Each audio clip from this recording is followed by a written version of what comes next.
guys, welcome back to my channel.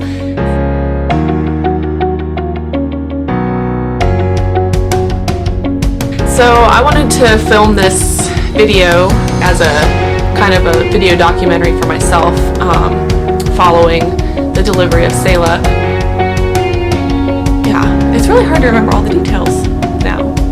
Yeah, it's just so true what they say that you kind of forget a lot of what happens during your labor and delivery just because you have so much adrenaline going, and yeah, you just kind of forget after all that. So I wanted to kind of do a little recording so I had some memories to take with me. So my due date was April 6th. That date quickly came and went. I went in for an appointment following her due date. The doctors were pretty adamant that I didn't wait too long and that I would be induced.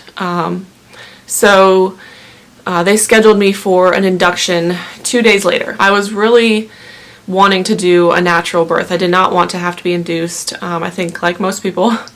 And so I went in to get, after I spoke with the doctor, I went to get my non-stress test and to check the fluid around Selah. So as I was sitting in the room, you know, strapped up to the monitor, I just kept thinking, like, I don't feel comfortable with this, you know. As far as all the doctors could tell, she looked great, she was healthy, her heart rate was good, I was doing really well. So I asked the nurse if she could call the doctor back in, and I said, hey, look, I'm really uncomfortable with getting induced so early, you know, how long will you guys allow me to push this off? The doctor was really nice about it. He said, you know, I'm fine with that if you want to wait, but I do want you to come back in and we'll do another non-stress test and check the fluid again just to make sure everything's okay. So we rescheduled, and a week later I was to come back and get her checked. So fast forward for a week, and I came back in.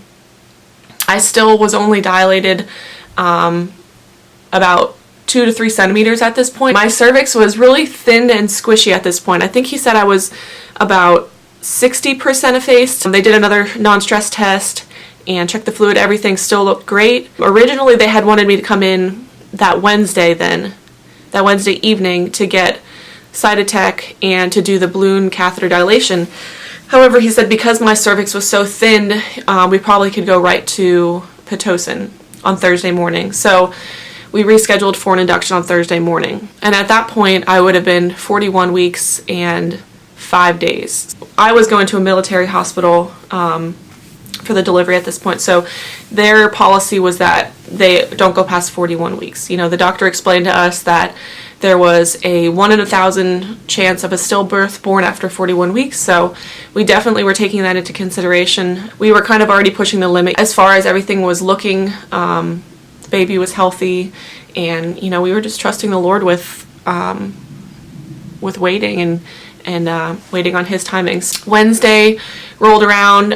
You know, I was supposed to be induced the next day, and my husband Brad said, hey, let's just go out for one last dinner. So we went for some Mexican, and he made me eat the spicy green habanero sauce. And I don't know if this contributed to bringing labor on. As we were pulling into the driveway and I was walking into the house, I felt a gush of water, like I peed myself. There was just a continuous amount of water coming out, and I knew, I was like, I think my water just broke. So I was just so happy. I was praising the Lord. You know, I had so many people praying that I didn't have to be induced, so this was just such an answer to prayer. About 6:30 at this point when my water broke, it was probably about maybe an hour later that I started having regular contractions, and right away these contractions were about 5 minutes apart. And it was actually really interesting, but I was thinking, oh, should I call the hospital, let them know that my water broke?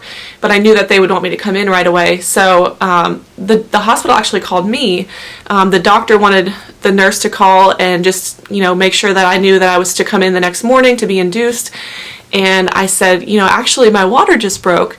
And I could hear the nurse whispering to the doctor and saying, you know, her water just broke. And I heard the doctor saying, tell her to come in, you know. So I actually waited for a little while. I labored here probably from until about 10 o'clock at night. My contractions were getting pretty intense. I was having to stop and breathe through them. So I decided it was time we probably should go in. So we get to the hospital and they just verified that my water had broken and admitted me at that point. When they checked me, I was about 4 centimeters dilated at this point, and my cervix was about, I think, 80% effaced. It was really interesting that a lot of the things that I thought I would want during labor, I didn't actually do. I kind of just listened to my body at this point and did what felt most comfortable. So for me, I thought I would want to be up walking around a lot. The thing that felt the most comfortable for me was actually just sitting on the birthing ball and kind of moving around. And I don't know, maybe because it helped me to focus a lot more. You know, my mom was there. She was kind of just rubbing on my hips to help with the contractions. I also thought I would want to be up in the shower laboring. But surprisingly, I did not want to be up at all. I felt like every time I got up, it kind of made the contractions a little bit more intense. And when I was just sitting and focusing, I could really, you know, concentrate and breathe through them. So, yeah, so I labored for about 2 hours, just sitting on the ball. My husband was there. I kind of didn't want, you know, him actually like near me and on me. I really just wanted to be in my own space. So he was kind of just sitting there watching and encouraging me. About 12 o'clock, I had a really, really intense contraction where I actually threw up. So the nurse, you know, she saw on the monitor the change, and she came into the room and, you know, she said, I think this is probably a sign that you're heading into transitions. She asked me to go into bed, and she checked me, and at 12 o'clock, in 2 hours since I had been there, it had already progressed and I was at 7 centimeters. I was expecting that it was about to get really intense, so I just kind of prepared my mind for that. I don't feel like that there was any point during the labor that I felt like I couldn't handle the pain. I've heard a lot of people say that, you know, their contractions, they feel it in their back, or it's kind of just like a tightening over their belly. But for me, I didn't have that same, that pain. For me, it was more like this extreme pressure in my hips. Like I felt like it was pushing at my hips, like it was more like a period pain, like low and dull. So I don't know if that helped to make it a little bit more bearable. But also, I think because I was expecting to be induced, and I was just so thankful that the Lord brought her on her own, that the entire time I was laboring, you know, with each contraction, I was just praising Him. I was so thankful, and yeah, I just felt like it was like a worship session. Like, I just felt very calm and controlled over my body. You know, I was trusting in my body to do what it was meant to do. So I think that was really helpful throughout the process. I labored for a little bit more, and it was probably around 2 or 3 o'clock that I started feeling, you know, that feeling like I needed to have a bowel movement, like this intense pressure to push. And the nurse checked me. She said, yeah, you're pretty much fully dilated. There was just a little bit of cervix there. So she did help to, you know, kind of massage that and stretch me out a little bit. And by 3 o'clock then I started pushing. So I pushed about an hour. To me, this was the hardest part of the whole labor. I was really tired at this point, and I don't know, I just felt like, you know, each push I was like, I don't want to keep pushing.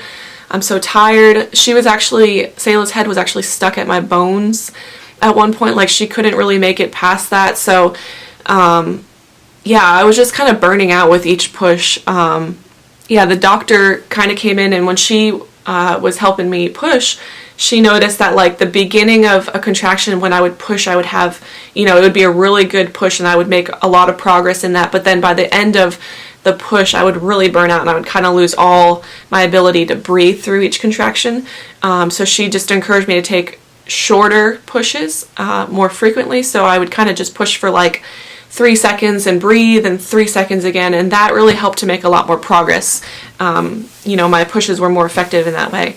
She was, you know, perfect. She came out sucking her thumb already. She was crying right away, and yeah, it was just a really amazing experience. I think I was really scared about delivering in a hospital. I didn't think it would be, you know, calming. I really wanted, you know, I want to have a home birth at one point, or a water birth, and I just felt like I couldn't have that calm experience in a hospital. Maybe because I've worked in a hospital for a while, and I just kind of have that anxiety around being in a hospital. But it was just such a positive experience, and it literally just went exactly as I had wanted it to. And I know that's not always the case, and I'm very thankful that I was able to have that kind of labor.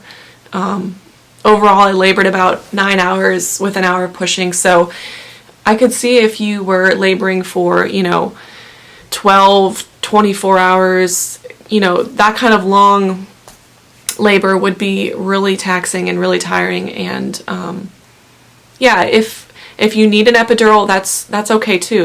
We have to get in the mindset of just allowing for our labor to be what it is. The night before I was supposed to be induced, before we went out for dinner, I was just laying on my bed, and I just felt kind of really sad and defeated, and I was crying, and I was just praying to the Lord that He would give me a good mindset going into being induced, and just trusting Him with whatever the outcome of the labor is, and that it's not up to me how it goes, that ultimately it's in His hands, and whatever way He brings her, just that He would help me accept that and be okay with that. So, but I'm very grateful for how it turned out, and I just have a beautiful baby girl.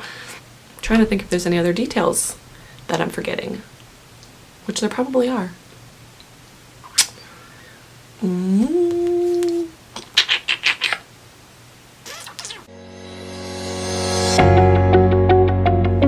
So I said I wanted to give you guys some tips on what I thought would be helpful to having a epidural-free natural labor.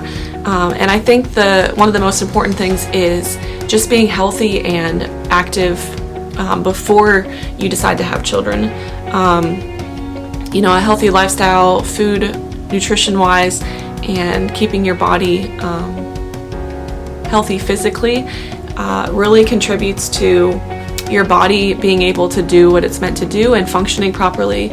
So just be kind to your body, give it all the nutrition it needs, and stay active. Find something that you really enjoy doing to keep yourself healthy.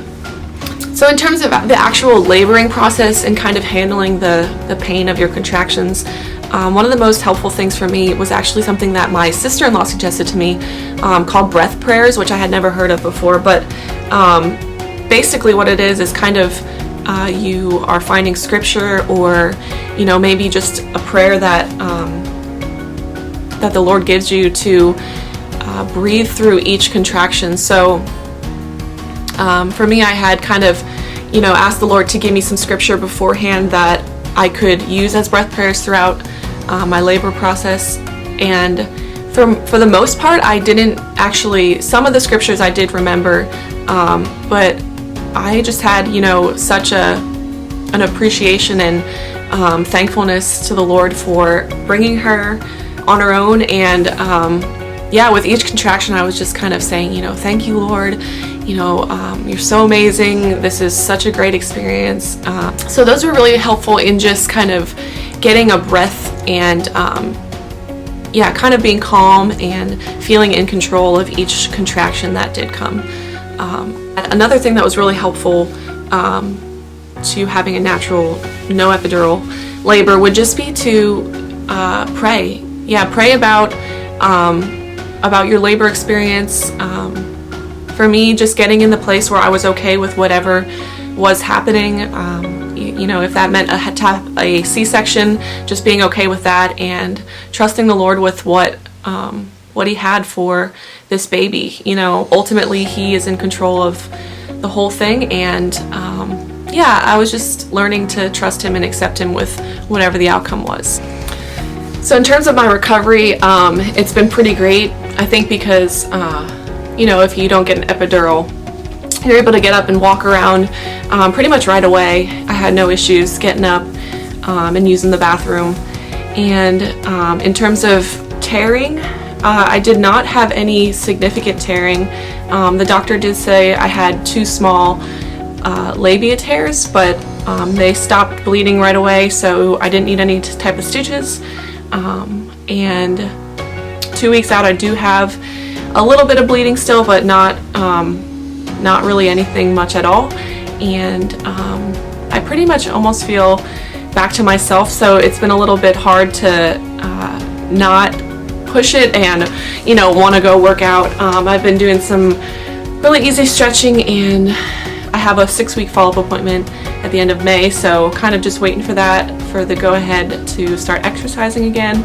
I have done a couple short walks with Selah, but I will give you guys an update on my progress of what my belly looks like right now, and just kind of losing that baby weight following, because I think people like to see that. So post-baby stomach update, and I'll insert some pictures from right before she was born and 1 week postpartum, and then today I'm at 2 weeks postpartum. So my stomach has significantly went down, as you can tell. I still have the line there, but that should fade over time. But yeah, I'm just kind of amazed at the human body and just what our bodies are capable of. I've pretty much lost all of the baby weight so far. I do have a little, some squish going on there. It's definitely not as tight as it was, but yeah, I'm just really happy with it. So I'll keep you guys updated with some progress once I hit my 6 weeks of recovery and kind of get back into the rhythm of working out. I'm super excited for that, so stay tuned. So right now Selah's actually sleeping, but I wanted to introduce you guys to her. So here she is. She's 2 weeks today. She's actually a really good sleeper at night. Oh, big stretch. Yeah. So I hope that is a little bit helpful for you guys. If you have any questions or comments, please let me know.